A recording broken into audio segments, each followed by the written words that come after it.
welcome to my channel, or welcome back to my channel, all you beautiful people.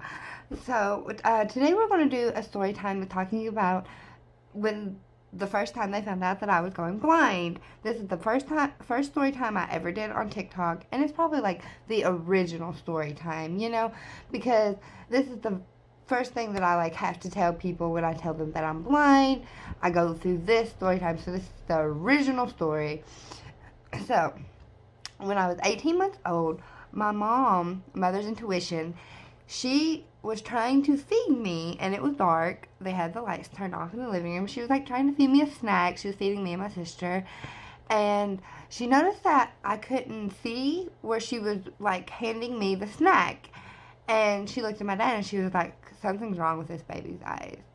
And we lived in eastern Kentucky, so we didn't have any big hospitals, no real good specialists or doctors.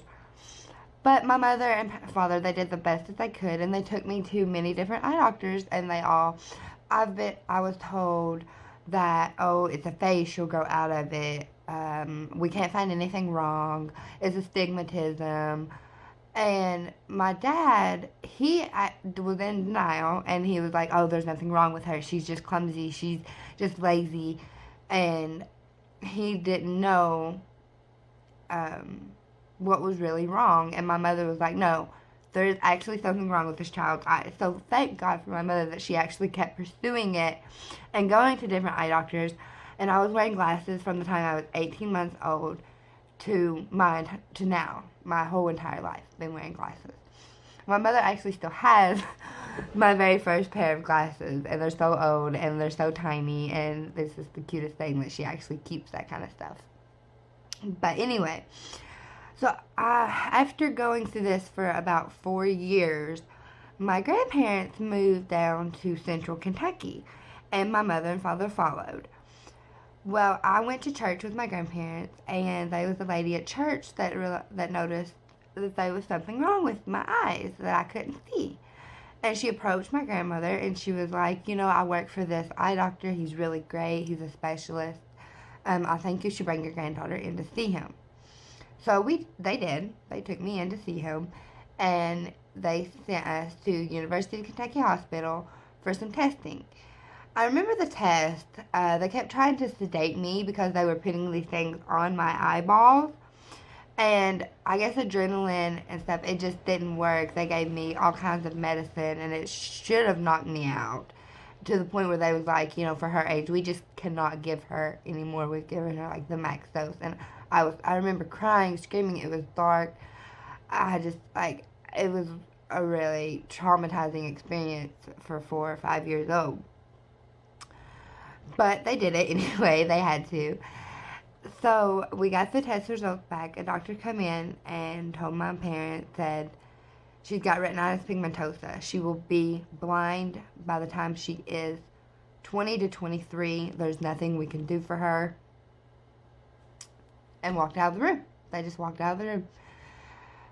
My parents, their hearts, I couldn't imagine what they were going through in that moment.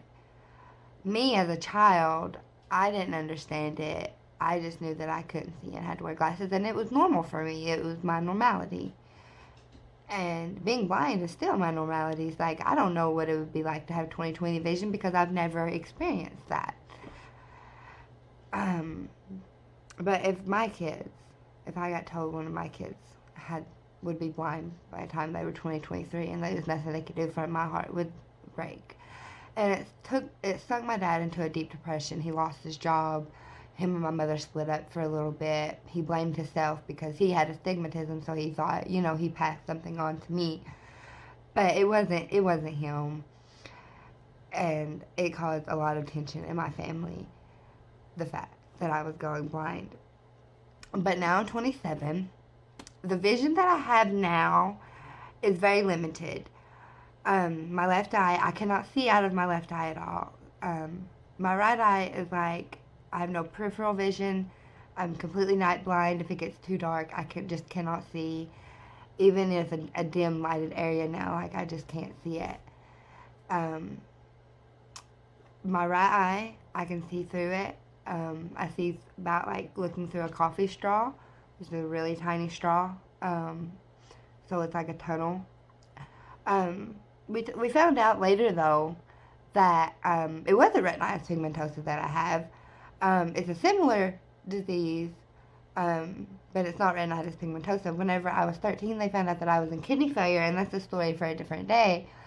But I have Singer-Loken syndrome, which affects the kidneys, the eyes, the liver, and they don't know whatever else because it's so rare, and they're still doing like testing on it and about it. But it is a word that I cannot pronounce is what I actually have, and I will put it somewhere on the screen so you guys can actually read it for yourself and Google it if you want to. But that's what I actually have, and it's like retinitis pigmentosa. You have the exact same symptoms, everything, but it's just correlated and combined with the kidneys and stuff, so it's Singer-Loken syndrome. But yeah, so that was the day that we found out that I was going blind, what I have, and we'll do more story times on this, on like growing up blind, the trials, the tribulations, everything. But yeah, this is the first story time, you guys, and Merry Christmas Eve. I will be seeing you guys on the next one.